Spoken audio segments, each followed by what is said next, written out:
Hi, I'm Chloe from Brit+Co. Thank you so much for chatting with me. How are you guys? Good. How are Good. How are you? you? Good.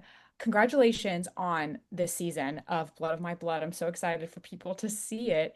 And to start, I am so fascinated and enchanted by just this show in general from like a character perspective because fans are so acquainted with the world of Outlander and the characters in Outlander. Talk about how you just kind of went into this project creating characters and forming characters that audiences already know. So what we really did was I wanted them like the characters in Outlander that people already know, they're not that they wouldn't be the same people because that's 30 years later. Yeah, for sure. So we went into it, and certainly when we were toning with the directors and the actors and even in the writing, it was I want to see how they become those characters.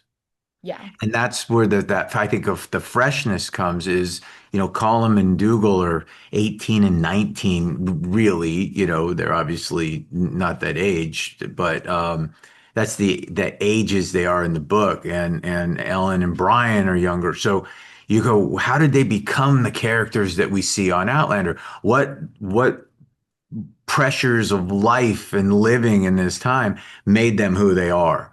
Yeah. Those family dynamics, and so I think throughout this episodes, you'll see those pressures put on these characters, and you maybe see a little bit of who they become Yeah, for um, sure. come out. But it's also how do you deal with it? These younger characters. I deal with things differently now than I did when I was in my 20s. It's funny. The Mhm. only character I feel like maybe hasn't had as big a journey of change as Dougal. Yeah. He's just as much of a hothead now as he is going to be in the future. It's true, but there's a few things in Outlander that are revealed about Dougal, Hmm. and I think the stories that we tell will say, "Oh, that's why he felt that way." Yeah. Absolutely.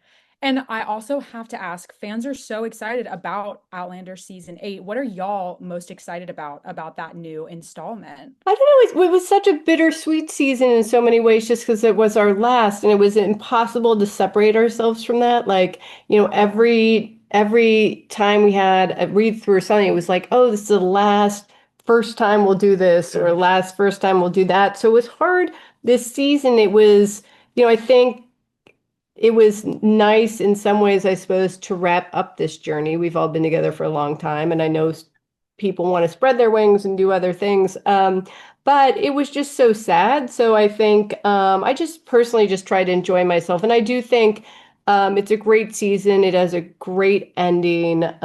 It's incredibly emotional throughout the season. So I'm excited for people to see it. Yeah, I just wanted to do a good season of Hmm. Outlander, and Yeah. just make sure that everybody enjoys it. And look, it's going to be tough. They're going to turn on the show and they're going to know each one they watch is that much closer to the last one they watch. And that's different than any other season. Every other season, there's something else coming, Yeah. but not this one. And so it's emotionally going to be different for the audience as well. Yeah, for sure. And final question, the themes in Blood of My Blood are so beautiful, and I would love to know what did you pull from your own life to kind of create the story? Because there's so much that impacted me about fate and family and all of that. So I'm curious from, a creative perspective, how y'all approached that. Um, Well, I think that no matter what you write, even if you're writing from a book, using the book, is that you have to put a little bit of yourself in these shows. The Henry and Julia meeting and how they meet is something that my father went through. He met his wife, not my mother, but his wife that way. They wrote to each other. They never met. And when he was going off to meet her, I had said, what does she look like? How do And he said, I don't know, but I already love her. Mm, And that had always stuck with me. And then so I knew that I wanted Henry and Julia because they were going to be apart yeah. rather than just meeting in London and bumping into each other and falling in love, which is kind of the same story as Brian and Ellen. So I didn't want to do that. That he would be off at war and then she would be back in London. So we did this letter writing thing where they just communicate and bare their souls and fall in love through letters. So when they meet on the steps, they're already in love. It Hmm. doesn't matter. And it just so happens they're both, very attractive women. I mean, people. She's gorgeous, he's gorgeous, and they fall in love. But I don't think it would have mattered at that point. Yeah. Absolutely. Well, it looks like that's all the time that I have, but thank you so much for chatting with me. Have such a good rest of your day. Thank you. Thank You too. you.